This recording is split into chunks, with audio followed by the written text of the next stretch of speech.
ಬಾಗಲಕೋಟೆ ಮತಕ್ಷೇತ್ರದ ಬಿಜೆಪಿ ಅಭಿವೃದ್ಧಿಯಾಗಿ ಬಾಗಲಕೋಟೆಯ ಜನ ಪ್ರೀತಿಯ ನಾಯಕರು ಅಭಿವೃದ್ಧಿಯ ಹರಿಕಾರದಿಂದ ಡಾಕ್ಟರ್ ಈರಣ್ಣ ಚಿರಂತಿಮಠ ಅವರು ನಾಮಪತ್ರ ಸಲ್ಲಿಸಿದರು.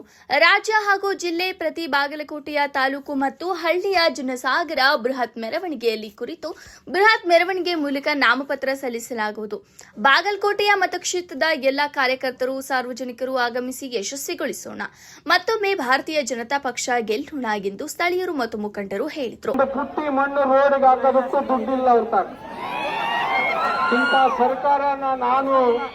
ನನಗೀಗ 70 ವರ್ಷ ಹತ್ರ 50 ವರ್ಷದಿಂದ ನೋಡ್ತಾ ಇದ್ದೀನಿ.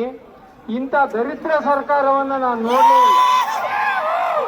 ಇಂಥ ದರಿದ್ರ ಸರ್ಕಾರ ತೊಲಗಬೇಕು ಅನ್ನೋದು ನಿಮಗಷ್ಟೇ ಅಲ್ಲ, ಅಧಿಕಾರಿಗಳಿಗೂ ಕೂಡ ಅದು ಐತೆ. ಅಧಿಕಾರಿಗಳಿಗೂ ರೋಷವಾಗಿದೆ. ಈ ಸರ್ಕಾರ ಯಾವಾಗ ಹೋಗ್ತದೆ ಅಂತ ಜನ ಕಾಯ್ತಾ ಇದ್ದಾರೆ. ಈ ಚುನಾವಣೆ ನಾಳೆ 28ಕ್ಕೆ ಬರುವ ಚುನಾವಣೆಗೆ ದಿಕ್ಸೂಚಿ ಆಗ್ತದೆ. ಇದನ್ನು ನಾವೆಲ್ಲರೂ ಕೂಡ ಗಂಭೀರವಾಗಿ ತೆಗೆದುಕೊಳ್ಳಬೇಕು. ನಾನು ಎರಡೂ ಪಕ್ಷದ ನನ್ನ ಕಾರ್ಯಕರ್ತ ಬಂಧುಗಳಿಗೆ ವಿನಂತಿ ಮಾಡ್ತೇನೆ, ಇದನ್ನು ನಾವು ಗಂಭೀರವಾಗಿ ತೆಗೆದುಕೊಂಡು ಕೊನೆವರೆಗೂ ಹೋರಾಟ ಮಾಡಿ ಗೆಲುವನ್ನು ಸಾಧಿಸಬೇಕು. ಅತಿ ಹೆಚ್ಚು ಮತದಿಂದ ನಮ್ಮ ಚಿರಂತಿಮಠರು ಗೆಲ್ಲಬೇಕು. ಅದಕ್ಕೆ ನಮ್ಮ ಪಕ್ಷದ ಸಂಪೂರ್ಣ ಬಹುಮತವನ್ನ ನಾವು ಕೊಡ್ತೇವೆ 28ಕ್ಕೆ. ಈ ಸಂದರ್ಭದಲ್ಲಿ ಬಿಜೆಪಿಯ ಕಾರ್ಯಕರ್ತರು, ಗ್ರಾಮೀಣ ಭಾಗದ ಯುವ ಮೋರ್ಚಾ ಅಧ್ಯಕ್ಷರು, ತಮ್ಮ ಮುಖಂಡರುಗಳು ಭಾಗಿಯಾಗಿದ್ರು. ವರದಿ ಕಮಲೇಶ್ ಹಡಪದ ಹಾಗೂ ಜೆಡಿಎಸ್ ಮುಖಂಡರು ಮತ್ತು ಇಲ್ಲಿ ಸೇರಿದಂತ ಎಲ್ಲ ಭಾರತೀಯ ಜನತಾ ಪಾರ್ಟಿ ಆತ್ಮೀಯ ಕಾರ್ಯಕರ್ತರ ಬಂಧುಗಳೇ, ಎಲ್ಲರಿಗೂ ಅಭಿನಂದನೆಗಳು. ಒಂದು ಹೇಳ್ತೇನೆ, ಇವತ್ತು ನಾವು ನಾಮಪತ್ರ ಸಲ್ಲಿಕೆ ಮಾಡಕ್ ಬಂದೇವಿ. ಇದು ನಾಮಪತ್ರ ಸಲ್ಲಿಕೆ ಮೆರವಣಿಗೆ ಅಲ್ಲ, ಚಿರಂತಿಮಠ ಅವರ ವಿಜಯೋತ್ಸವದ ಮೆರವಣಿಗೆ.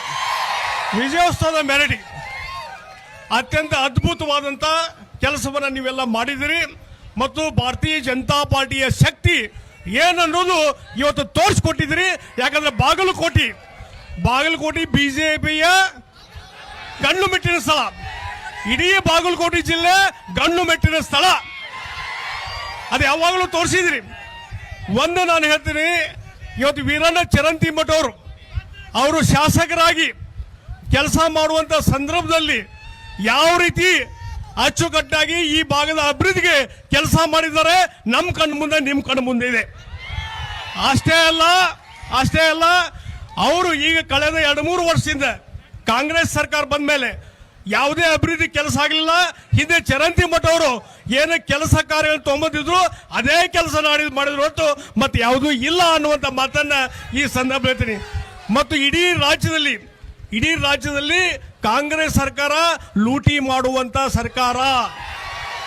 ಕಾಂಟ್ರಾಕ್ಟರ್ಸ್ ಬಿಲ್ಲು 30-40 ಸಾವಿರ ಕಾಂಟ್ರಾಕ್ಟರ್ಸ್ ಬಿಲ್ ಪೆಂಡಿಂಗ್ ಉಳಿದು ಕಾಂಟ್ರಾಕ್ಟರ್ಸ್ ಆತ್ಮಹತ್ಯೆ ಮಾಡ್ಕೊಂತ ಇದ್ದಾರೆ. ಭ್ರಷ್ಟಾಚಾರ ತುಂಬಿ ತುಳುಕ್ತದ. ಬಾಗಲಕೋಟೆ ಜಿಲ್ಲೆಯಲ್ಲಿ ಸಹಿತ ಕಾಂಗ್ರೆಸ್ಸಿನ ಭ್ರಷ್ಟಾಚಾರ ತುಂಬಿ ತುಳುಕ್ತಾ ಇದೆ.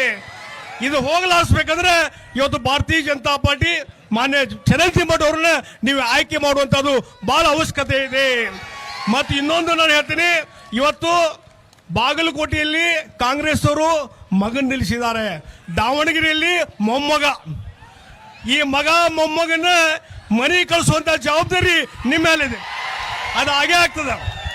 ಮತ್ತು ಇನ್ನೊಂದು ಬಹಳ ಮುಖ್ಯ ಹೇಳ್ತೀನಿ, ಕಾಂಗ್ರೆಸ್ ಸರ್ಕಾರ ಇವತ್ತು ಇಡೀ ದೇಶದಲ್ಲಿ ದುರ್ಮೀನ ಹಾಕಿ ಹುಡುಕ್ಬೇಕು ಎಲ್ಲದಾವ ಅಂತ ಹೇಳಿ. ಅದಕ್ಕಿದು ಈ ಚುನಾವಣೆ ಫಲಿತಾಂಶ ಇದೆಯಲ್ಲ, ಇವತ್ತು ಬಾಗಲಕೋಟೆ ಮತ್ತು ದಾವಣಗೆರೆ